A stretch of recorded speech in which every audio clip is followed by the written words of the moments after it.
Joining me now is former FBI crisis management and tactical operations leader, as well as a veteran firefighter, Jason Pack. Thank you so much for being there. I see your helmet there. Look, Rolly's grandfather said his grandson wanted to become a firefighter, but here he is, luring firefighters to a scene just to shoot at them. What does this tell you about him?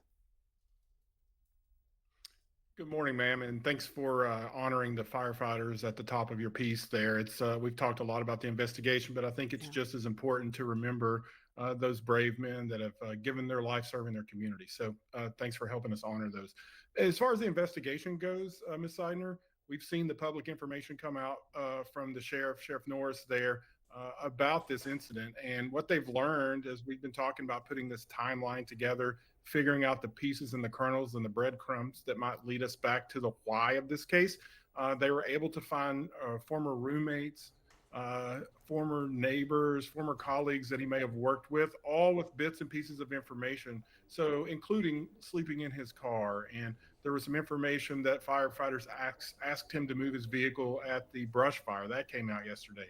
There was also a photograph, Sarah, of an Instagram post that the sheriff held up. All Yeah. these things, when taken together, kind of paint the picture a little bit of what they may be looking at. So, why would someone who wanted to be a firefighter attack firefighters? I think that's the $1 million question, and why it might be too early to tell. Sometimes, when somebody wants to be part of a close knit family like the fire service, and for whatever reason they're not able to make it, that could be perceived as a grievance. And just something as small as asking him to move his vehicle may have been the last thing that set him off as a sign of disrespect or a grievance, something like that.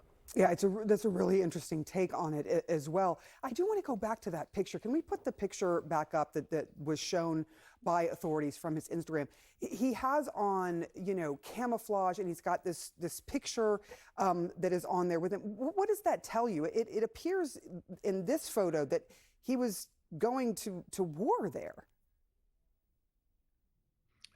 Sarah, what makes these things so difficult is this piece of information in and of itself may not say anything, but when you combine it with the facts, you could consider this to be a little bit of leakage or fantasy, like Mm, foreshadowing what may be happening. Now, just because someone does this on Instagram or social media every day doesn't necessarily indicate something bad has happened. But when you take this all into the total picture, like the investigators there in Kootenai County have been doing in Coeur d'Alene and interviewing the neighbors and the witnesses and talking about it's isolating living in your car by yourself. I heard that there were seen reporting that there were welfare checks of him leaving his car running for several hours.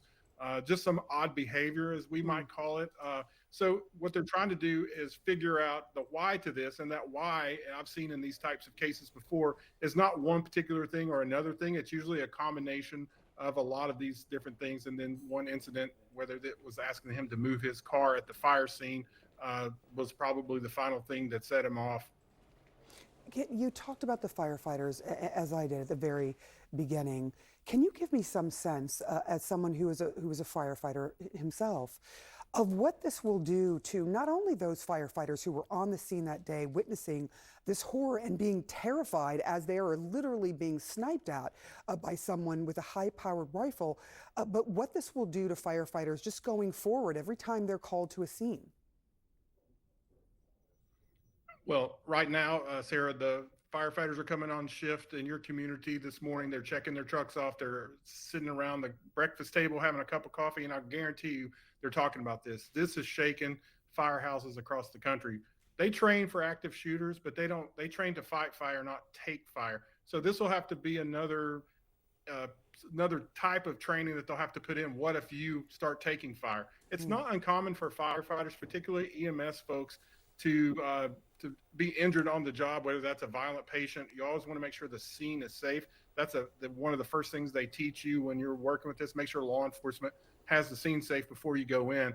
But sometimes the unpredictability of that, it's much different than responding to a brush fire, which undoubtedly they've been doing every week at least up there, and it's a routine call. Not every call is not routine, but they're familiar with how to fight brush fires up there. It's something you would never ever expect in a million years, but it has shaken firehouses across the country. And I know the fire service across the country and indeed across the world grieves with Coeur d'Alene and Kootenai counties today. Yeah, and our hearts go out to the Morrison and Harwood families there as well who lost loved ones in this senseless attack. Jason Pack, thank you so much. That was great.